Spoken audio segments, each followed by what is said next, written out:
我係支持特區政府咧，根據呢個維護國家安全條例110條咧，通過訂立一個附屬法例嘅方式，進一步去完善我哋維護國家安全呢個機制嘅。國安公署咧係中央人民政府喺我哋香港維護國家安全所成立嘅一個法定嘅機構嚟嘅，所以落實公署嘅監督嘅指導意見同埋決定呢，係體現中央對香港特區有關國家安全事務負有根本嘅責任，同埋香港特區維護國家安全嘅憲制責任嚟嘅。我睇到咧喺文件嘅第12段裡面咧就講到就係話，為使國安委統籌協調香港特區有關機構同埋組織落實公署監督指導嘅角色更加明確，特區政府認為應在附屬法例裏面加入條文，描述國安委同埋秘書處喺落實公署就香港特區維護國家安全工作嘅監督指導角色嘅意見。呢度係第12段講嘅。15段亦都講到咧，就係特區政府嘅任何部門咧同埋機構，任何公務人員都需要按照公署嘅要求，依法及時提供一切嘅合理嘅協助、便利同埋配合支持保障。主席，如果你睇完呢兩段呢，你就會覺得即係我哋喺嗰個立法嘅方向嘅時候，主要呢就係從一個由上而下，即係國安委叫我哋做乜，我哋就去做乜咁樣嘅模式去處理。咁我哋而家咁樣去睇嘅時候呢，其實似乎呢嗰個特區政府配合嘅工作好似比較被動一啲，因為每一個公務員或者每一個香港人、每一個政府部門，其實佢都有一個責任呢係去維護國家安全嘅。即係部門點樣先至可以更加積極咁去協助落實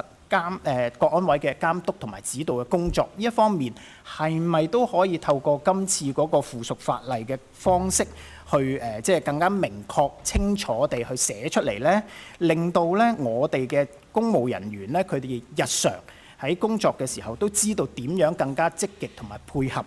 國安委維護國家安全嘅工作，點樣知道去防範即係避免一啲國家安全嘅風險。咁所以呢一度如果能夠係用一個清晰明確嘅文字寫出嚟嘅話呢，其實除咗係對於維護國家安全係有一個幫助之外呢，其實都係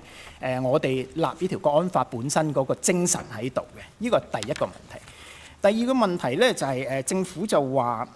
相關嘅法例會喺刊憲當日就即時實施㗎啦。我想政府好唔好同市民解釋一下點解要即時地就刊憲之後就生效，嗰個急迫性喺邊度？等大家都明白。咁首先呢，今次我哋嗰個係附屬法例呢，嗰個最主要嘅原則呢，就係我哋一啲嘅條文呢，係協助公署係點樣係更加好去執行佢嗰個監督指導嘅工作，同埋喺遇到55條嘅情況底下呢，係點樣去進一步協助嘅。咁今次呢個我哋呢個附屬法例嘅原意呢，就並非係去強調我哋政府嘅責任，因為事實上根據係我哋維護國家安全條例嘅8.3呢，都已經講咗我哋特區呢係嗰個係有責任呢係做好維護國家安全嘅責任。咁而事實上咧，亦都睇過我哋嘅公務員嘅守則，同埋嚟緊呢，我哋亦都係會有一啲嘅公務員嘅指引，係再詳盡去解釋咧，佢哋係如何喺我哋執行每日嘅職務入邊呢，係做好更加做呢個維護國家安全嘅責任嘅。咁所以我哋就用嗰個方式咧